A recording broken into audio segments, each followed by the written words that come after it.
지구상의 유일한 닉 부이치치다. 울음소리가 들렸다. 복도에서 서성거리던 아빠의 얼굴도 활짝 밝아졌다. 잠시 후 문이 열리더니 간호사가 나왔다. 우리 아기는요? 간호사가 방으로 들어오라는 신호를 했다. 웬일인지 의사의 얼굴이 딱딱하게 굳어져 있었다. 아기에게 무슨 일 있나요? 간호사가 아기를 휘감은 하얀 천을 한 겹씩 벗기기 시작했다. 순간 아빠의 얼굴도 하얗게 질려버렸다. 왜 오른팔이 없는 거죠? 의사가 참담한 표정으로 대답했다. 오른팔만 없는 게 아닙니다. 양팔도 없고 양다리도 없습니다. 간호사가 하얀 천을 다 벗겨내자 아기의 전신이 드러났다. 아니 이럴 수가. 도저히 믿기지 않는 장면이었다. 아빠는 비틀비틀 화장실에 걸어가 뱃속에 들어있는 모든 걸 토해내고 말았다. 산모는 더 큰 충격을 받았다.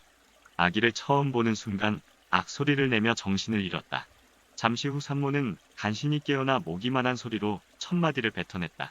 엄마는 넉 달이 지나서야 겨우 용기를 내어 아기를 제대로 안을 수 있었다. 양팔도 양다리도 없어. 부모마저 눈뜨고는 차마 바라볼 수 없는 갓난아기였다. 몸통에 붙어있는 것이라곤 왼쪽 엉덩이 끝에 달랑붙어 있는 닭발 같은 작은 발이 전부인 아기. 그나마 닭발 같은 발가락마저 2개뿐인 아기. 멀쩡한 사지를 가지고도 살아가기 어려운 세상을 팔다리가 없는 몸으로 어떻게 살아가야 한단 말인가. 모든 이웃 사람들은 험난한 세상에서 그 아기가 살아가는 것은 도저히 불가능하다고 말했다. 아기는 불가능의 상징이었다. 실제로 아기가 자라 학교에 들어가자마자 아이들의 놀림과 따돌림의 대상이 되었다. 외계인이다. 발가락으로 밥 먹는 더러운 놈. 모든 아이가 이렇게 놀려댄다면 어른도 견디기 힘들 것이다. 어린 그로서는 도저히 감당하기 어려운 나날이었다. 어느 날 학교에서 돌아온 그는 엉엉 울면서 엄마에게 말했다. 엄마, 난 정말 학교 다니기 싫어. 죽고 싶어. 절망감은 끈덕지게 달라붙었다. 10살 되던 해 그는 화장실 욕조에 15cm 깊이의 물을 받아놓고 뒤뚱거리며 기어들어갔다. 스스로 목숨을 끊을 작정이었다. 물에 얼굴을 파묻고 있으려니 이제 죽는구나 하는 생각이 떠올랐어요. 그러면서 제 장례식에 스쳐갔죠. 엄마 아빠가 슬퍼하는 모습이 너무나 생생하게 떠올랐습니다. 평생 죄책감을 안겨줄 일이 걱정되었다. 그래서 다시 고개를 돌려 다행히 목숨을 건졌다. 절망의 깊은 수렁에 빠져있던 아이는 29살 청년이 되었다. 그런데 놀랍게도 그는 세계에서 가장 유명한 동기부여 강사가 되었다. 몸통밖에 없는 몸으로 수영도 하고 서핑도 하고 골프도 치고 낚시도 즐긴다. 전 세계 수천만 명이 그의 말을 듣고 절망의 늪에서 벗어나 희망의 빛을 찾는다. 그는 주식과 부동산 투자 전문가이기도 하다. 한국에도 소개된 오스트레일리아의 닉 부이치치의 이야기다. 정말 경이롭지 않은가? 사람들은 그가 태어났을 때 생존 자체가 불가능한 장애아라는 낙인을 찍었다.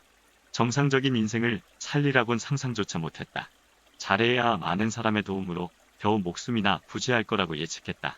하지만 그는 지금 멀쩡한 팔다리를 가진 사람들보다 훨씬 앞서 나아가 전혀 다른 차원의 인생을 살고 있다. 이런 부이치치가 2012년 2월 12일 카나의 미야하라와 결혼해 세계인의 이목을 집중시킨 바 있다. 그는 지금 이남 이녀를 낳고 사지 없는 삶이라는 재단을 운영하며 불우한 어린이들에게 경제적인 도움을 주며 개발도상국에 식수를 지원하는 등 전 세계를 상대로 복지활동을 벌이고 있다. 그리고 틈틈이 시간을 내어 동기부여 강사와 희망전도사로서 우리 지구인을 상대로 강연을 하고 있다고 하니 정말 닉 부이치치의 삶에 대한 열정을 생각할 때 우리는 숙연해지지 않을 수 없다. 도움을 받는 게 아니라 거꾸로 도움을 베풀고 있다. 대체 어찌된 일일까? 물론 그가 쉽게 절망을 벗어난 것은 아니다. 그의 아버지는 그가 생후 18개월일 때 수영을 가르쳤고 6살 때는 발가락으로 타자 치는 법을 알려주었다. 간호사인 어머니는 발가락으로 연필을 잡는 플라스틱 장치를 만들어 주었다. 벽에 칫솔을 박아 혼자서 이를 닦고 펌프식 샴푸로 머리도 스스로 감도록 훈련을 시켰다. 8살이 되자 부모는 아들을 특수학교에 보내지 않고 일반 학생과 동등한 생활을 하라고 일반 학교에 보냈다. 단 학교의 요구 조건은 모든 것을 닉 부이치치가 스스로 해결해야 한다는 조건이었다. 그래서 부모는 그를 전동 휠체어에 태워 스스로 움직이는 법을 터득하도록 했다. 책상 위에 올라앉아 발가락 2개로 글씨 쓰는 법, 화장실에 가는 법도 가르쳐 주었다. 그 모든 것이 시련이었다. 어느 날 그는 학교에서 심한 놀림을 받고 돌아와 벽에 걸린 큰 거울을 바라보고 생각했다. 그래, 난 정말 팔다리가 없어. 하지만 맑은 눈을 갖고 있어.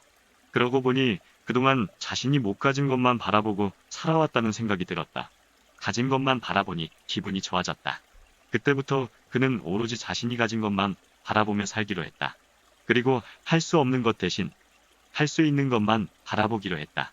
문득 이런 질문도 떠올랐다. 나는 왜 이런 모습으로 태어났을까? 모든 사람은 지구에 태어날 때 각자 고유의 모습으로 태어난다.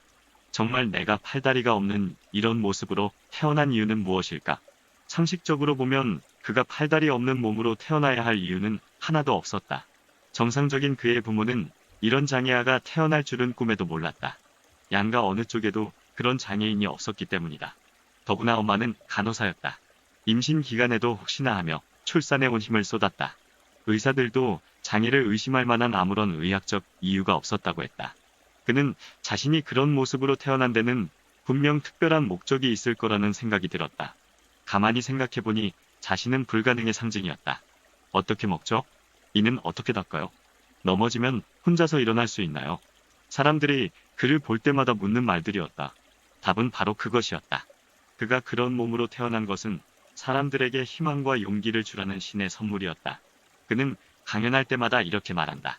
팔다리가 없는 제가 넘어지면 어떻게 될까요? 팔다리가 없으니 발버둥치기만 하고 혼자서는 도저히 일어서지 못할 거라고 생각하시죠. 아무 희망도 없다고 생각하시죠? 제가 벌떡 일어서는 건 정말 불가능할까요? 그는 갑자기 앞으로 고꾸라진다. 청중들은 숨을 죽인다.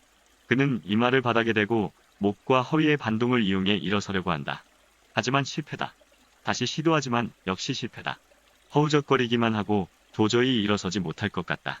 돌연 그는 엎어진 자세로 고개를 들고 말한다. 여러분은 100번 시도해서 100번 실패하면 그냥 포기하나요? 100번 넘어진다고 그게 끝인가요? 저는 수천 번, 수만 번 이렇게 넘어졌습니다. 그럴 때마다 다시 한 번, 또다시 여러 번 시도했어요. 그러다 마침내 벌떡 일어서는 방법을 깨우쳤답니다. 자, 보세요. 그는 책과 전화기에 이마를 대고 아까처럼 목과 허리를 고추 세우더니 벌떡 일어섰다. 다른 사람들이 쟤는 희망이 없어, 살 수 없어 라고 외치더라도 그 말을 고스란히 받아들일 필요는 없습니다. 그건 그네들의 의견입니다. 남들의 시각대로 살지 말고 자신의 시각대로 살아가십시오. 신체 장애보다 더 큰 장애는 정신적 장애다. 손발로 할 수 없는 것보다 막힌 마음이 할 수 없는 게 훨씬 더 많다. 인간의 눈으로 보면 그는 저주받은 사람이다. 하지만 영혼의 눈으로 보면 그는 특별한 사람이다. 불가능의 상징이라는 특별한 배역을 맡았기 때문이다. 온 세상 사람들이 저를 비웃고 손가락질을 하더라도 저는 전혀 흔들리지 않아요. 왜냐하면 그 모든 게 각자의 배역이니까요. 자신의 배역을 기꺼이 받아들이는 사람들은 자신을 남과 비교하지 않습니다. 사람들은 저마다 맡은 배역이 각각 다르기 때문입니다. 연극에서는 저마다 맡은 배역에 충실할 때 최고의 기쁨을 느낍니다. 남이 왕자 역을 맡든 공주 역을 맡든 그저 자신이 맡은 역을 척척 연기해낼 때 큰 보람과 즐거움을 느낄 수 있다. 하지만 맡은 배역을 거부하고 남의 배역만 넘보고 있으면 자기 배역도 고통스럽다. 우리가 이 땅에 태어난 것은 나름대로 맡은 배역이 있기 때문이다. 배역을 받아들이지 못하면 방황할 수밖에 없다. 하지만 배역을 겸허하게 감사히 받아들이면 남과 비교하지 않고 열심히 연기할 수 있다. 힘든 배역이 끝나면 다음 연극에서는 쉬운 배역이 기다리고 있기 때문이다. 맞다. 신은 인간에게 모두 공평하다. 형평에 맞게 그 소명을 주었다. 우리 인간 개개인은 맡은 바 연극 배우의 역할만 하면 되는 것이다. 그 역할이 아무 의미나 가치가 없더라도 신은 유심히 지켜보고 있다가 요놈이 성실한 놈인지 아니면 역할이 시원찮다고 불평불만만 늘어놓는 놈인지 기억하고 있다가 다음 생에서는 아마 멋진 영화의 주인공 역할을 주리라 믿는다. 이것이 삶의 순환의 법칙이며 자연의 이치이며 우주의 원리인 것이다. 만일 당신이 신이 주신 연극 대본을 펼쳐보았더니 이번 생에서 그 역할이 지나가는 사람 A, 지나가는 사람 B라 하더라도 거기에 감사히 생각하며 스스로 그 배역에 만족해야 한다. 그리고 모든 일에 스스로 자족하고 성실히 임하라. 신은 우리 인간 개개인을 제3관찰자로서 눈여겨보고 있다. 요 녀석이 배역을 잘 수행하고 있나 없나 하고 말이다. 희망을 버리지 말아야 합니다. 그리고 믿음을 가지세요. 그리고 이 말을 명심하십시오. 신은 당신을 버리지 않았습니다. 바로 이것이 바로 우리네 인생인 것이다. 그러면 닉 부이치치가 우리에게 하고 싶은 말을 한번 들어볼까요? 난 팔도 없고 다리도 없고 한계도 없다. 진실을 마주하세요. 당신은 누구이며 왜 여기에 왔는지 알아야 합니다. 제가 좋아하는 말은 장애를 오히려 기회로 만들어라입니다. 만약에 제가 100번 모두 실패하고 제가 일어나는 것을 포기했다면 저는 영영 다시 일어나지 못했을 겁니다. 여러분이 능력이 안 된다는 것은 거짓말입니다. 제가 팔다리가 있었으면 하고 되뇌이는 것은 인생에 아무런 도움을 주지 못했을 겁니다. 절대로 포기하지 마십시오. 당신은 있는 그대로 아름답습니다. 우리는 전부 다르게 생겼기 때문에 아름다운 것입니다. 제가 죽은 뒤 장례식장에서 내 외모나 내 성공이 아니라 내가 어떤 사람이었는지에 대해 얘기하는 것이 정말 궁금합니다. 내가 어떻게 사랑하고 용서하고 용기를 줬는지 기억할 거예요. 나는 삶에 한계가 없다고 생각해요. 그래서 저는 날마다 도전합니다. 최고의 장애는 당신 안에 갖고 있는 두려움이다. 우리는 매일 매순간 선택할 수 있어요. 가질 수 없는 것에 화를 낼 것인지, 아니면 가지고 있는 것에 고마워할 것인지. 삶에서 가장 중요한 것은 바로 진정성입니다. 이 글을 읽는 모든 이들에게 신의 은총과 축복이 내리시길 기원합니다. 오늘은 여기서 이만 줄일까 합니다. 모두들 행복하십시오. 감사합니다.